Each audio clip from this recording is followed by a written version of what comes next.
Well, hi guys. Hello again. I've just buggered it all up. I'm sorry. Coxy has sent me this. Um, Coxy's pics. Where are we? Fabulous little. There he goes. He's completely mad. Fantastic man. And I thought that was the key when I opened it, but it's not. It's a bottle opener, and I absolutely love that Coxy. That is absolutely fantastic. Um, So yeah, just that's great. And I did an unboxing of this Squire 660 that he sent me. This is one of the locks I've always wanted, and then I put you on pause because I said I'm going to go away and make a tension tool for it, and which I did. There it is, and I'll talk about that in a second. And then when I went to refilm it to continue the film, I pressed the stop button and got rid of it all. So, well, it's not. It's on my thing. I can't. I'm no good at splicing things together or anything. So anyway, that was about 15 minutes ago. So anyway, so I went off and I made a tension tool, and this is actually a Brummy lock picker. Brummy lock picker. Sort of a bent nail tension tool. This isn't a bent nail. This is a bit of bent wire.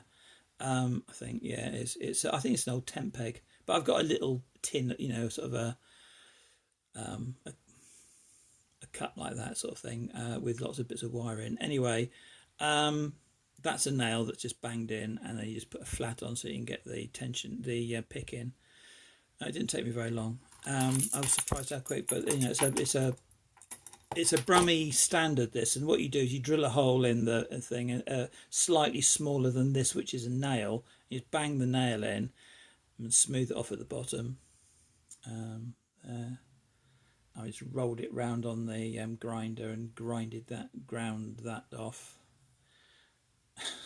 These little spots here, I don't know whether I overheated that or not, but they're in there. Anyway, let's see if we can get it going. I'm rabbiting on this, and it does fit. I thought it did. I haven't tried it. I mean, when I say I thought it fitted, I assumed it did.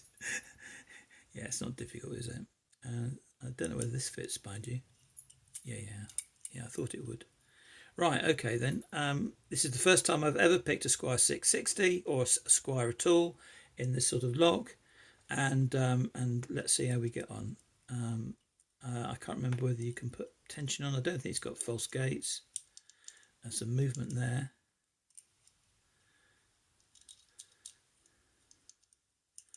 Four levers.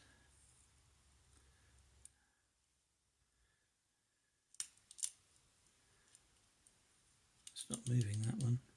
It's a bit more movement.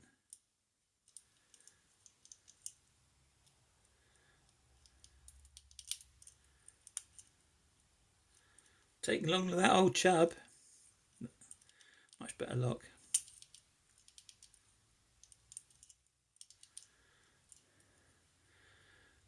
The reason I wanted one of these is because it reminds me of my granddad's old lock. Now then, let's get this out of here now if I can.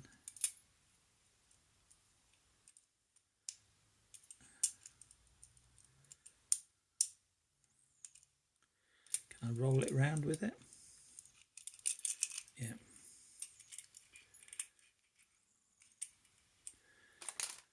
Hey! That was great. I really enjoyed that. Oh, thank you, Coxy. Thank you for that experience. Absolutely fantastic. Really enjoyed that. Absolutely brilliant. That was actually an out of the packet pick. If only I hadn't mucked up the video in the first place. I'm such a twit. Anyway, thank you very much for watching, guys. A beautiful 660 four lever Squire Old English padlock, as it were. Absolutely brand new, of course. Absolutely fantastic. Got a bit of writing on the back there. Henry Squire and Sons, lockmakers since 1780. Absolutely fantastic. Thank you. Absolutely brilliant, Coxey. And thanks for that. That's also brilliant. I've got a little display. I wonder if I can show it to you. Oh no, I can't. I can't. There's private things on there. I will show. I'll show you something later. See you guys.